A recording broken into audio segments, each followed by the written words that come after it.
1960-cı ilin mayın 1-də minlərlə insan bayram nümayişi zamanı Qırmızı meydandan keçərək Mavzoley tribunasında dayanan Sovet liderlərini salamlayanda, yəqin ki, nə Nikita Xruşovun, nə Müdafiə naziri Marşal Rodin Malinovskinin, nə də Dövlət Təhlükəsizlik Komitəsinin sədri Aleksandr Şelepinin gərgin vəziyyətdə olduqlarını hiss etməyiblər. İlham Cəmiloğlu yazır ki, hiss olunan yalnız o olub ki, onlar bayram tədbirinə qatılanları əl edə-edə hansısa bir ciddi məsələ haqqında aralarında müzakirə aparırlar. Bayram günündə seri rəhbərliyi niyə belə gərgin vəziyyətdə olublar? Birincilərin narahatlığına səbəb nə olub? Adəti üzrə Nikita Xruşov səhərlər saat 7-də yuxudan durub. Onu oyatmağa heç vaxt ehtiyac olmayıb. Nə yataq otağının qapısı döyülüb, nə də zəngli saatdan istifadə olunub. 1960-cı il mayın 1-də isə Xruşovun bağ evində zəng səsi eşidilib. Amma saat zəngi yox, telefon zəngi. Səhərə yaxın saat 5:45-də Seri Müdafiə naziri Marşal Malinovski Xruşovu yuxudan oyatmaq məcburiyyətində qalıb. Nazir Xruşovu Amerika Birləşmiş Ştatlarına məxsus U-2 təyyarəsinin heç bir xəbərdarlıq olmadan Serinin dövlət sərhədini pozduğu haqqında məruzə edib. Xruşov dərhal Kremlə yollanıb. Artıq 25 dəqiqədən sonra yüksək çinlilər onun kabinetində hansı addımların atılacağını müzakirə ediblər. Əldə olunan ilkin məlumata görə təyyarə Pakistan istiqamətindən Seriyə doğru istiqamət alıb. Sərhədi Tacikistan tərəfdən keçib. Seriyə giriş edəndə təyyarə 20 km hündürlükdə uçub. Nəzərə alınıb ki, zenit raketləri bu məsafədən onu vura bilməyəcək. Mütəxəssislər xüsusilə onu da qeyd ediblər ki, U-2 hərbi təyinatlı təyyarədir. Bir saatdan artıq davam edən müzakirələrdə yekun qərar çıxarılıb. Xruşov Malinovskiyə göstəriş verib. Bütün mümkün variantlardan, mövcud hərbi texnikalardan istifadə edərək təyyarə məhv edilməlidir.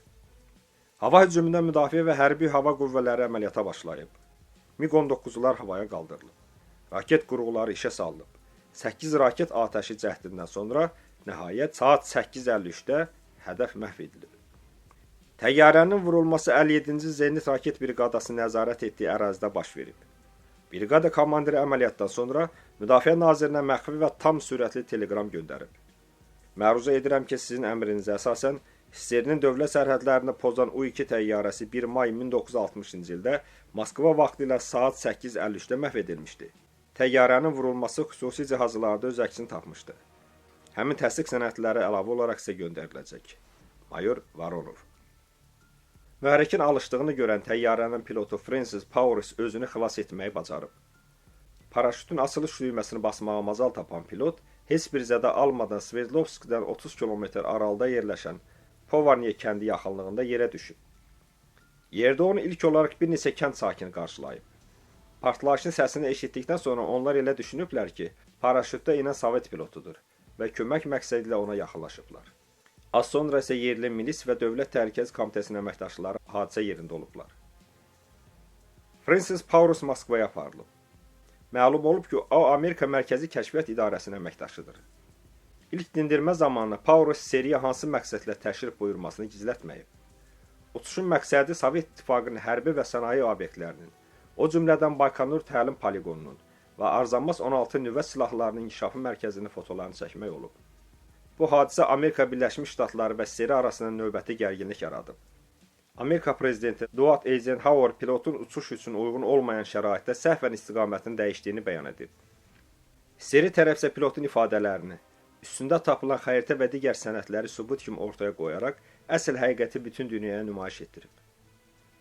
Xruşovun növbəti məşhur bir ifadəsi də məhz bu hadisə zamanı yaranıb.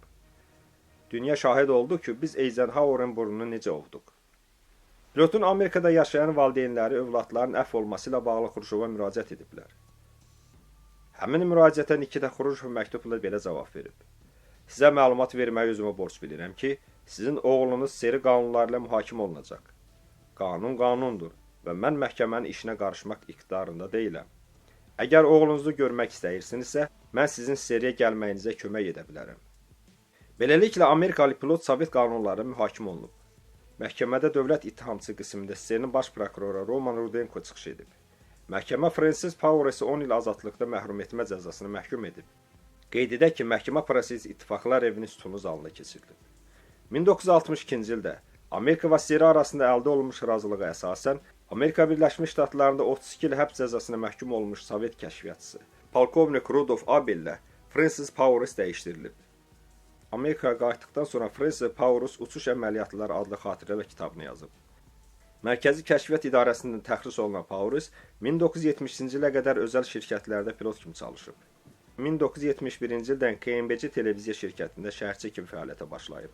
47 yaşlı Powers 1977-ci il avqustun 1-də şirkətə məxsus vertolyotla Santa Barbarada baş verən yanğınların çəkilişindən qayıdarkən qəzaya uğrayaraq həlak olub.